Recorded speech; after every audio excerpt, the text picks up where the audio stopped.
防火门在我眼前锁死，主管隔门喊：“2000万牛肉，比你们7个人的命值钱！”热浪人贴着皮肤翻涌，通风随即停了，58度热浪压进胸口，小菜靠着管线滑坐到地上，汗水刚冒出就被蒸干。我抓起烫得握不住的工具箱，冲到压力表前，指针已经闯进红区，金属震声一下一下逼近。通讯被切断前，我只听见主管一句：“等或保住，再想办法开门。”空气里全是烫人的机油味。东侧管线不停震动，冷媒压力往上冲，留给我们的时间不到1分钟。每一次呼吸都像吞进热沙。我叫所有人退到墙边，自己拖出角落那台报废的箱变热储存模组。红色指针还在缓慢上爬，银灰外壳早被判定无法使用，我还是举起扳手，朝接缝狠狠砸下。热浪人贴着皮肤翻涌，碎边割破掌心，几滴血落在里面的黑色核心上，蓝白光忽然亮起，汗水刚冒出就被蒸干。那一瞬间，整间机房的热流像线一样浮进我脑中，哪里最烫一清二楚。金属震声一下一下逼近，我看见堵塞阀门，也看见东侧旧管的亮度急升，爆裂倒数正在缩短，空气里全是烫人的机油味。陈拓问我怎么办，我指向2道阀门，照我说的做，谁都别乱动，每一次呼吸都像吞进热沙。黑色核心贴着掌心发烫，而那条旧冷媒管已只剩最后不到1分钟。红色指针还在缓慢上爬，东侧管线的震动越来越密，我立刻喝令所有人趴下，用工具相互助头。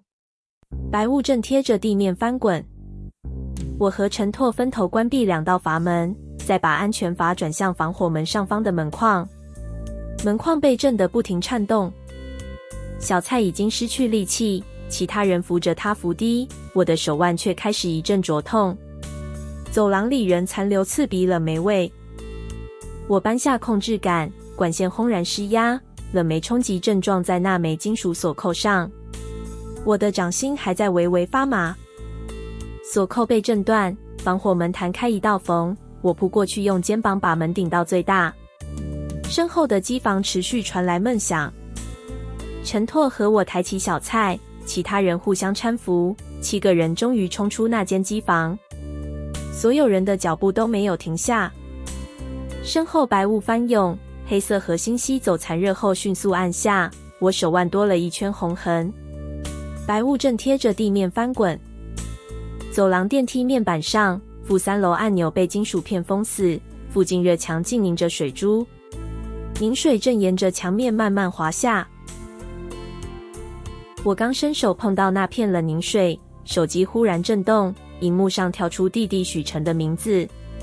走廊里仍残留刺鼻冷媒味，他喘着说：“姐，外婆和10几个老人卡在电梯里，备源电池也没电了。”我的掌心还在微微发麻。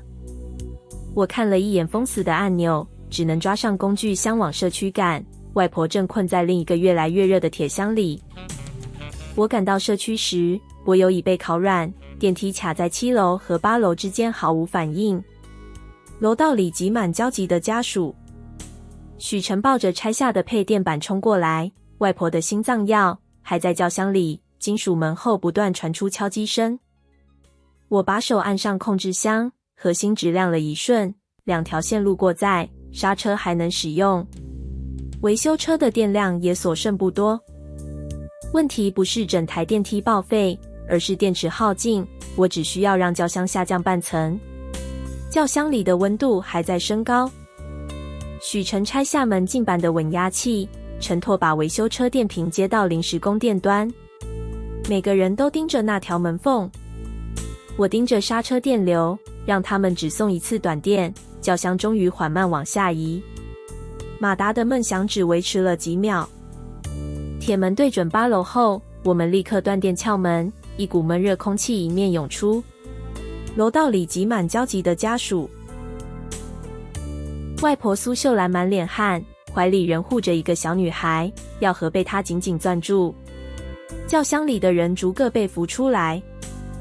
叶云拦住想灌水的人，先把昏迷者放平，水要分次，别一次全喝。维修车的电量也所剩不多，诊所也已停电，老人和病人留在社区只会更危险。我望向远处商场，街上的热浪仍没有退役。我说，愿意一起走的，带上药和水。北城有风机、水泵，还有能改的空间。众人开始收拾药箱和饮水。20多个人跟着我回到北城，孩子已开始抽搐，所有人都催我开煮冷机。餐厅地砖人烫得发白，我挡在控制盘前，柴油不明，管线没插，现在应开只会烧掉唯一机会。控制盘上的警示灯仍亮着。我先选了空餐厅，让人推来4扇废弃冷库门，把出入口缩到最小。餐厅四面仍在漏进热风，泡棉广告板被裁开塞进缝隙，原本漏风的墙面一点点被封严。孩子急促的呼吸就在身旁。陈拓接上消防水池循环泵，许成把旧温度计改成会鸣叫的警报器。荧幕冷光照着每张汗湿的脸。我把黑色核心接到水管节点，它能吸走热量，却不能凭空变出冷气。没有人敢浪费这一点冷量。水流重新跑起来，荧幕上的43度开始下降，房里的人全盯着数字。餐厅地砖人烫得发白，40、37、34，最后停在30度，闷热终于松开一条缝。封板后的风声逐渐变小。叶云抱进抽搐的男孩，替他降温观察。10分钟后，孩子慢慢睁开眼，水泵每转一圈都格外清楚。有人哭着想把所有人都塞进来，我只能说，这里先收最危险的人。孩子急促的呼吸就在身旁。核心的蓝白光很快转弱，消防水池的散热量撑不起整座商场。荧幕冷光照着每张汗湿的脸。我接受先做一间能控制的安全区，再去找比消防水池更大的冷源。没有人敢浪费这一点冷量。深夜，我走到那面凝水墙前，核心再次亮起，墙后藏着巨大而稳定的低温。餐厅地砖人烫得发白。商场已收容63人，一间30度冷房根本不够，煮冷机成了唯一选择。地下机房仍热得让人站不稳。叶云把药妆店分成医疗区，外婆则在库存部上逐笔记下水、药和食物。各区很快有了明确分工。许成拆来各区感测器，接到几只旧手机上，温度变化终于能同时看见。手机荧幕映着大家疲惫的脸。陈拓拆开3台主机，摇头说前2台重伤，第3台压缩机还能救。压缩机外壳仍在微微颤动，但主水管里像堵着石头，若直接启动，压缩机10分钟内就会烧毁。压力曲线仍贴着危险区。我沿着管路读取热流，东侧弯管的温差最怪，问题就卡在那里。这台主机已经没有第2次机会。我们拆下弯管，锈块和厚厚结构到了一地，水路终于重新通开。地下机房仍热得让人站不稳。陈拓核对压力，我确认没有新的热点，才让他把第3台主机送电。工具落地时溅起一层锈粉。轰鸣声从地下传上来，第一个出风口吹出冷风，接着第2个、第3个。手机荧幕映着大家疲惫的脸。医疗区有人摸着风口落泪，就手机上的3条温度曲线同时往下走。压缩机外壳仍在微微颤动。我还没来得及喘口气，商场外便停下一辆黑色越野车，陌生人正朝入口走来。黑色越野车停稳后，一名制服代表举着文件，说商场冷媒外泄，随时会爆炸。他又拿出登记表，想进何振东的园区，就填房产资料和能提供的劳动。人群的脚步声立刻慢了下来。人群刚开始骚动，墙上的警报器便尖叫起来，几个老人立刻拖着行李起身。我走到警报器前拆下外壳，里面只有定时风鸣器，根本没有浓度感测模组。我把零件举给众人看，它只会按时间响，测不到任何冷媒。荧幕上的绿线仍平稳滑动。许晨把即时压力、温度和循环数据接上广告荧幕，3条曲线都很稳。那份文件被风吹得不停翻页，代表还在念那份报告。我指着门口说，既然会爆炸，你留下等10分钟。警报声在空旷大厅里格外刺耳。他脸色一变，抱着文件往外退，嘴里只说园区名额很快就会关闭，每个人都能亲眼看见结果。10分钟过去，主机没有异常，3个安全区仍在送风，排队的人慢慢散开，门外的热浪仍在玻璃上扭曲。我打开第3安全区安置居民，没扣谁的行李，也没让代表带走一个人。人群的脚步声立刻慢了下来。赵维安站在人群后，手里紧握一条粉色儿童手环，神情比警报声更沉。荧幕上的绿线仍平稳滑动。他低声告诉我，负3楼以下还有没公开的战备避难层，而入口早被封死。粉色手环在他掌心勒出深痕。赵维安带我进物业办公室，从天花板夹层抽出半张发黄的旧图纸，纸边一碰就掉下细碎黄屑。图上仍看得见民房储水区，还有一条通往冷链园区的细线。地下走廊传来空洞回声，下半张被人撕走，入口位置只剩模糊标记。我们研究消防编号往下找，门缝周围的水汽越来越重。移开一排废弃置物柜后，水泥封住的防火门终于露出蓝色民房标志，标志已被厚灰盖住大半。我把核心贴近墙面，门后有空气流动，更深处还有持续移动的低温。众人的喉咙都干得发紧。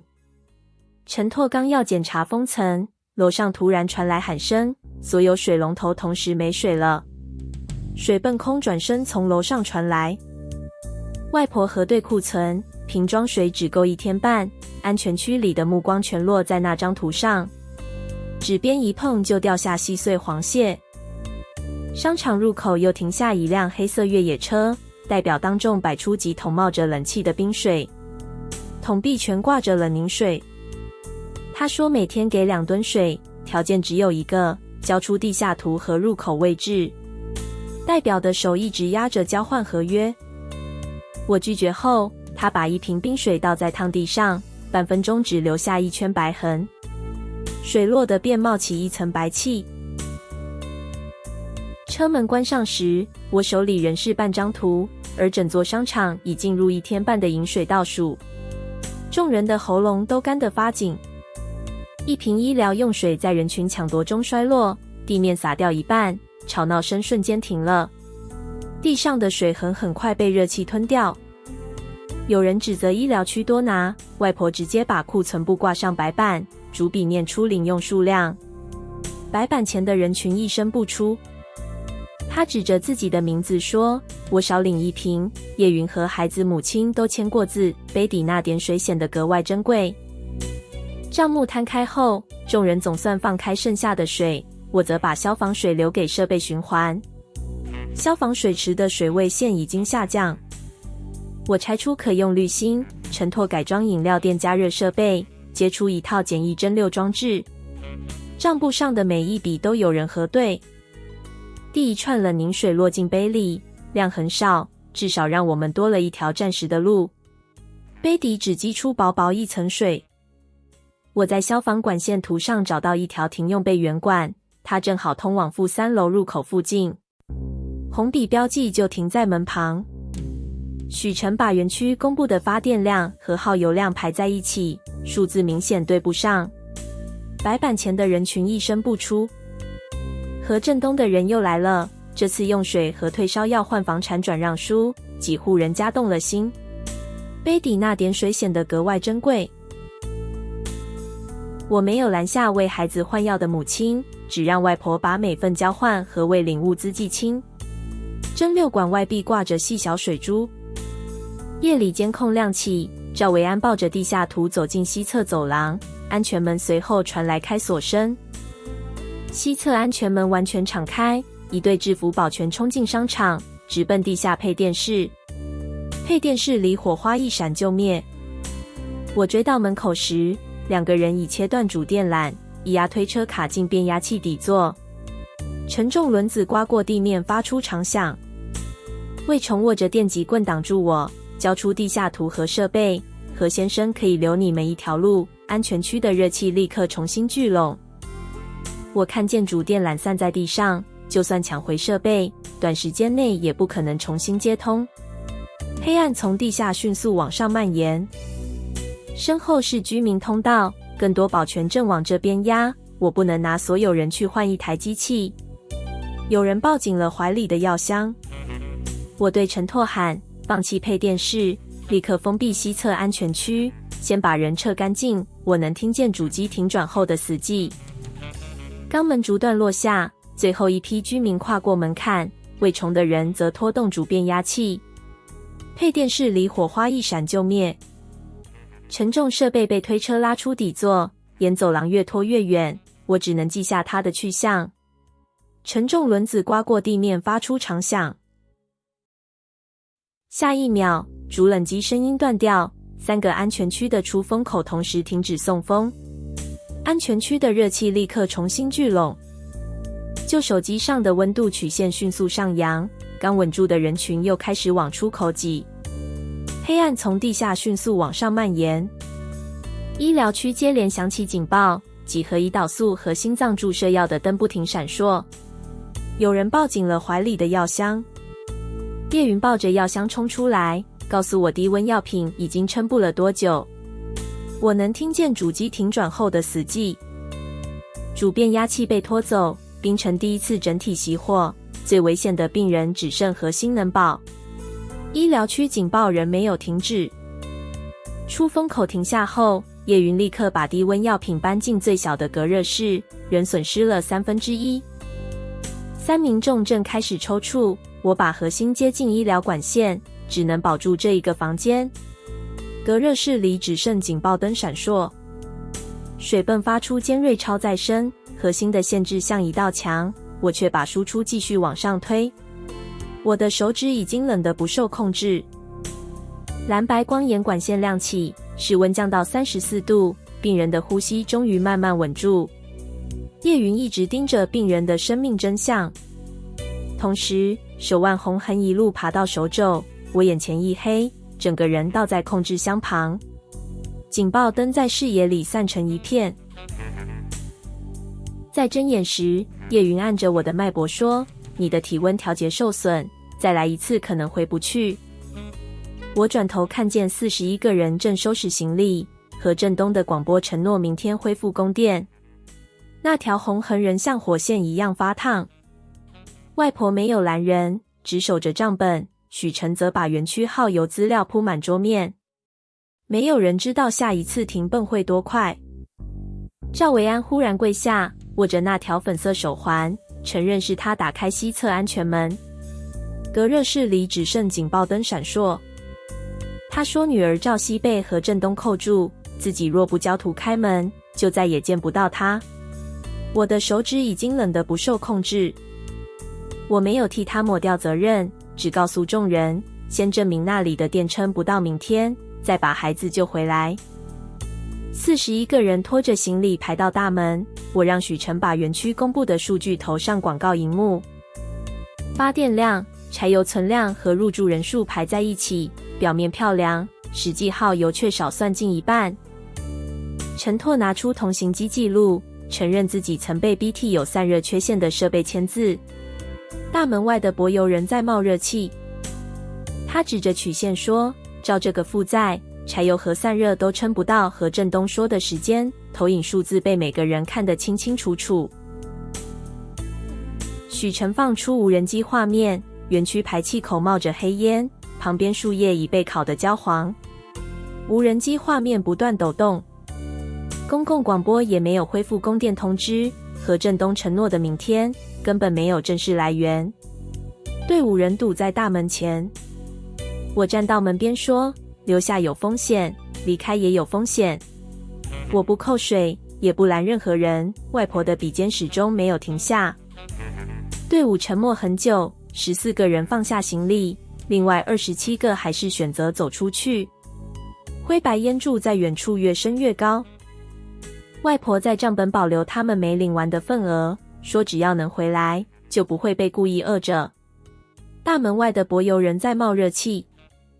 赵维安把旧物流地道的手动开关画给我看，那是进入园区的另一条路。铅笔把窄路描得很重。无人机忽然转向电池舱，屋顶正冒出带灰白颗粒的浓烟。无人机画面不断抖动。许晨盯着升温数字告诉我，那座电池舱已开始失控，真正可用时间只剩2天。赵维安转动锈死的机械把手，旧地道闸门抖着升起，热风夹着焦味扑来，锈味和焦味粘在喉咙里。我、陈拓和叶云钻进黑暗，许晨留在商场，用无人机替我们看守卫位置。脚下积水被踩出急促回声，地道墙面全是旧水痕，越靠近园区，柴油和塑胶焦味就越重。我们只能靠残存标记辨路。许晨让无人机撞响北侧警报，2名守卫立刻离开卸货区去查看。警报红光扫过狭窄墙面，我们趁空档穿过员工通道，终于在储物间听见孩子敲门的声音。地道深处不断传来追赶声。赵熙被锁在里面，身旁只剩半瓶水，他看见父亲的手环才肯靠近。储物间里闷得几乎没有缝。他把折得很小的巡检表交给我，上面写着3台停机，2台现在。锈味和焦味粘在喉咙里。陈拓又从能源终端复制记录，荧幕显示电池冷却被人为关闭，电线送往私人区。脚步声从卸货区逼近，魏虫已封住原路，变压器就在外面，我们却搬不走。脚下积水被踩出急促回声。叶云先护着赵熙进排水槽，我压低核心感知，只确认前方没有高热堵塞。赵熙的手一直紧抓着叶云。狭窄槽道后方亮起手电筒，追兵的声音越来越近，谁也不能停下。警报红光扫过狭窄墙面。我们从雨水井爬回商场，赵维安抱住女儿，却没有人来得及庆祝。井盖在身后重重合上。我摊开停机表，证据足以拆穿园区，可主变压器仍留在敌方卸货平台。雨水井上方仍落着黑色灰屑。全区广播随即响起，宣称北城将爆炸，1小时后封锁商场，任何人不得进出。街上的大荧幕开始播放北城地下室冒白烟的画面，温度数字也被做得一路暴升。更多人拖着行李离开，可他们刚走出大门，魏虫就带人封住回城街道。商场大厅一下空的只剩回音。有人想折返，保全却把路堵死。何振东要的不是撤离，而是把人变成筹码。封锁线外的人影被热浪扭曲。外婆重新清点名册，整座商场只剩43个人，外援也被彻底切断。备用电池图示已经逼近红线。我不再追着假画面争辩，而是把剩下电力和人手全部集中到负3楼。每一道门锁都发出老旧摩擦声。陈拓沿柱体找到手动泄压阀，厚重门体若不先泄压，任何人都拉不动。留下的人全把手搭上牵引绳。许晨接上仅存的备用电池，让老旧门锁只通电几十秒。门锁指示灯短暂亮成绿色。我按图纸分配位置，43人中的壮劳力同时抓住机械锁和牵引绳。商场大厅一下空的只剩回音。泄压阀转到底，我喊下口令，所有人一起拉，防火门终于往内动了1寸。封锁线外的人影被热浪扭曲，水泥碎屑从门缝掉下，潮湿气味先涌出来，接着是一股自然冷风。备用电池图示已经逼近红线。何振东控制了外面的路，可我们已抢先打开负3楼，门后正等着被确认。潮湿冷风仍不断涌出。防火门完全推开后，我带人走进潮湿战备层，脚下竟有地下水缓慢流动，水声在后墙之间不停回荡。这不是普通水池，而是一条穿过建筑底部的水道，热量能被水流持续带走。墙边2台大型水泵外壳完整，承托检查后确认主轴和接线仍能使用。潮气让锈蚀管线泛出暗光，更里面还有主热交换管，只要接上主机，消防水池就不再是唯一散热源。粗大管壁留着就接头。我把核心接进管线，蓝白光沿着支路分叉，监控上出现多个冷却节点。水泵是转时阵的地面发麻。医疗区、老人区、机房和屋顶风机全被串起来，我依风险排定冷量顺序，每个图示都标出优先级。叶云先保重症，外婆安排老人区，设备间则维持不让主机再次烧毁的最低量。系统测试成功，可缺少主变压器，备用电池只能让2台水泵跑40分钟。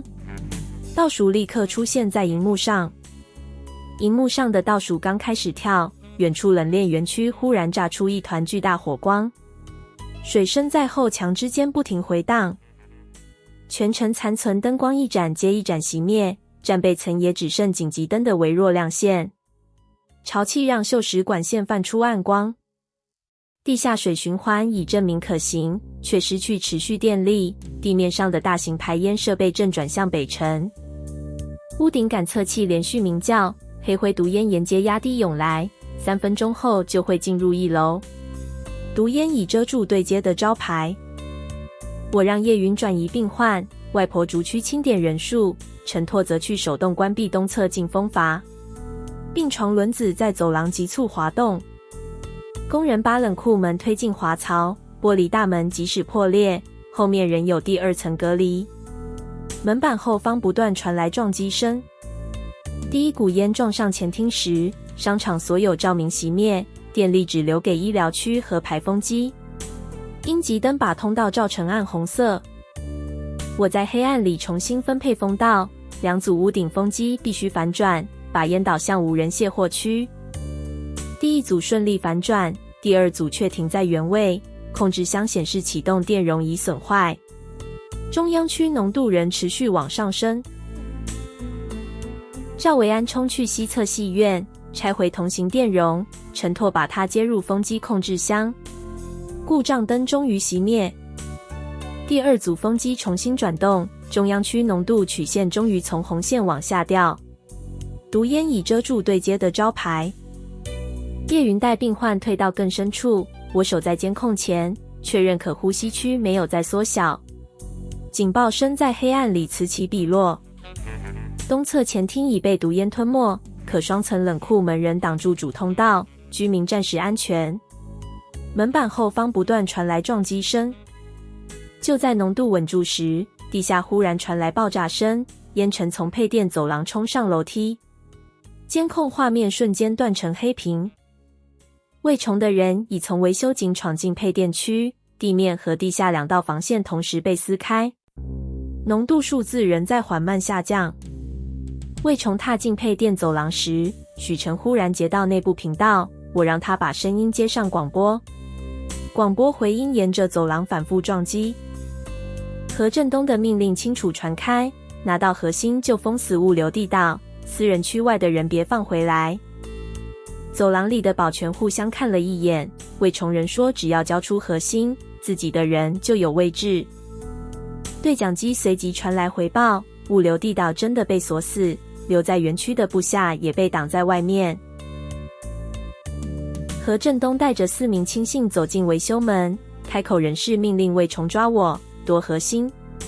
保全手里的对讲机同时响起。魏崇盯着他问，私人区到底还剩几个名额？我的人算不算人？魏崇的手被青筋一根根浮起。何振东没有正面回答，只催他动手，身后亲信已抬起手里的武器。何振东的亲信开始往后退。魏虫慢慢转过电击棍，这一次棍头对准何振东的人，而不是我们。扭打声很快盖过所有命令，两边在配电走廊扭打起来。原本守着卸货平台的保全也被叫回支援。雨水井方向正被火光照亮，我没有停下看谁占上风，只叫上陈拓，从雨水井返回正在燃烧的园区。广播回音沿着走廊反复撞击。内斗抽空了变压器旁的守卫，夺回那台设备的机会，现在只剩这一次。保全手里的对讲机同时响起。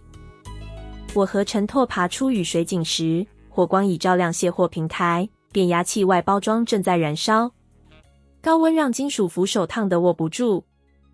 电子搬运车完全断电，陈拓拍着控制台说，靠人力根本抬不动这个铁块。轮胎旁的火苗正越烧越高。我只用核心扫过设备，机械液压泵还完整，真正坏掉的是电子控制。泵体外壳还没被火烧透。我们找来铁杆压动手动泵，货叉每次只剩一点，所有人的手臂都在发抖。斜坡下方就是唯一入口。火势越逼越近，我盯着底座空隙，直到货叉终于完整拖住变压器，所有绳索都被拉得笔直。陈拓松开机械刹车，众人拉住绳索，让搬运车沿斜坡缓慢往下滑。轮子在斜坡上剧烈颤动，沉重设备几次偏向边缘，我们靠人力修正方向，终于送进维修闸门。高温让金属扶手烫得握不住。回到商场后，陈拓立刻重新接线，许晨则逐项恢复必要辅助电力。主电缆接头一个个锁回，监控萤幕重新亮起，水泵和风机都有了启动条件，我总算拿回电力主动权。警报却从负3楼响起，画面里的何振东已握着消防斧站在主水管前，压力数字瞬间跌向0。他砍裂管线和压力感测线，地下水猛然喷出，逼我用核心替整套循环补命。主水管在我面前喷裂，何振东握着消防斧笑道，外面所有人都等你救。喷出的水雾很快打湿整条走廊。他指着核心，要我再推开限制，拿自己的命补上被他砍坏的系统。核心蓝光映着我手臂上的红痕。我把手放到核心上，手肘红痕立刻发烫，叶云的警告也在耳边响起。水泵警报刺得人耳膜发痛。下一秒，我松开手说，我不会再拿自己替坏掉的系统续命。接头仍在巨大水压下不停震动。我叫陈拓切换消防备援管，让许晨关闭所有非必要区域，只保留主循环。控制台数字开始一格格回声。赵维安奔向旧水闸，依图纸转开机械阀，地下水开始改走备援路线。水闸发出沉重摩擦声。外婆带居民送来橡胶垫、管件和布条，众人跪在震动接头旁层层缠紧。喷出的水雾很快打湿整条走廊。叶云把病患移到最安全区域，让我们能短暂承受水压波动，不必拿人冒险。许晨报出数字，非必要区已断，辅助电力升到 43%， 百分比稳稳停在萤幕上。何振东扑向控制台，魏虫从后方压住他，消防斧滑落在积水里。每一组人都守住自己那段管线。我重新接上核心，这次蓝白光不是独自撑住热量，而是沿完整管网扩散。接头仍在巨大水压下不停震动。主冷机先轰鸣，2台水泵接着运转，屋顶风机把累积热量送出商场。控制台数字开始一格格回升。温度显示依序跳过37、34、31、28，最后停在26度。冷风终于重新穿过人群。我们打开私人区，救出20多人，叶云先救昏迷者、老人和孩子，何振东的儿子也没插队。外婆抱着账册对那叠房产转让书说，一瓶水买不了这座城，冰城稳了，契约和责任仍待处理。冰层稳定后，我透过对讲机联络指挥中心，回报居民、伤患、水源和冷却能力。何振东被安置在有床、有水的冷库，有人轮班看守。我们没有照他的规则报复。未重交出扣押、关闭冷却和封地道的命令，房产转让书也被逐章封存。对讲机里很快传回接收确认。3天后，救援队抵达北城，接管证据，并把仓库、柴油、药品和水列为公共物资。何振东因非法拘禁、抢夺、纵火、伪造灾情和危害公共安全被正式带走。救援人员当场拍照存证。魏崇因倒戈和交出命令或较轻处置，仍被拘禁，并在监督下清理污染区。封存袋一个接一个贴上编号。许成独立负责感测器和无人机，陈拓公开不合格设备资料，带新人巡检配电。赵维安拆除外部单独开门控制器，改由双人监督水闸，叶云则扩建医疗站。外婆的心率逐渐稳定，仍公开每笔物资账，工程、医疗、物资和居民代表也在中央餐厅共同议事。我接受总工程负责人的职位，却拒绝成为堡垒主人，技术不能等于生存资格。入口萤幕公开26度，耗电、收容量和地下水程热上限，谁都能查。救援队逐项核对留下的账册。我在白板写下第1条规则：没有人可以拿别人的命，替自己的冷气续命。白板上的职责写得清清楚楚。